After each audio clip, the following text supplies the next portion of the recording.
بسم اللہ الرحمن الرحیم۔ آپ کی خدمت میں ایک ایسا قرآنی وظیفہ پیش کرنا چاہتا ہوں۔ ہر ماں اور باپ کی خواہش ہوتی ہے کہ ہمارے بچے تعلیم میں کامیاب ہوں، ہمارے بچے تعلیم کے میدان میں انہیں اللہ کامیابی عطا فرما دے۔ سب سے پہلے تو کوشش آپ یہ کریں کہ اپنے بچوں کو نماز کی تلقین کریں، اپنے بچوں کو اللہ اس کے رسول صلی اللہ علیہ وسلم کی طرف لگائیں۔ اور دوسرا آپ کی خدمت میں بتانا چاہتا ہوں کہ سورہ علم نشرہ یہ بچوں کی کامیابی کے لیے ہے۔ بچوں کے ذہن اور بچوں کے دل اور سینہ جو ہے وہ اللہ کے نور سے بھرپور ہو جائے گا۔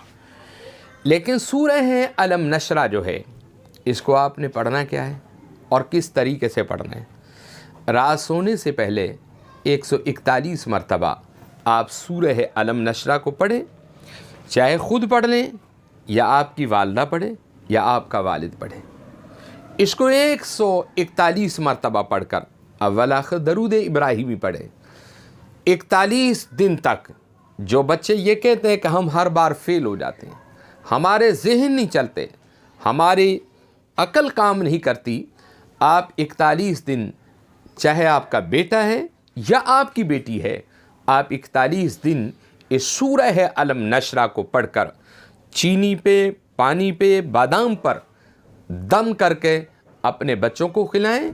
انشاءاللہ ان کے ذہن ٹھیک ہو جائیں گے اور وہ ہر بار فیل ہونا ان کا ختم ہو جائے گا، اور انشاءاللہ وہ پہلی مرتبہ ہی اللہ کے فضل و کرم سے کامیاب ہو جائیں گے۔ سورہ علم نشرہ اس کو 141 مرتبہ 41 دن تک آپ نے پڑھ کر اپنے بچوں کو بھی دم کرو، اپنی بیٹیوں کو، بیٹوں کو دم کرے، چینی پہ دم کرے، چینی کھائے، بادام پر دم کرے، بادام بھی کھائیں۔ اسی طرح اور جو وہ چیز میٹھی چیز کھا سکتا ہے آپ اس پر بھی اس کو دم کر کے کھلائیں۔ انشاءاللہ تعالیٰ آپ دیکھیں گے کہ آپ کا بچہ چند دنوں میں اس کا ذہن بھی چل پڑے گا اور اس کا من اور دل بھی چاہے گا کہ میں پڑھائی کروں۔ وآخر دعوانا الحمدللہ رب العالمین۔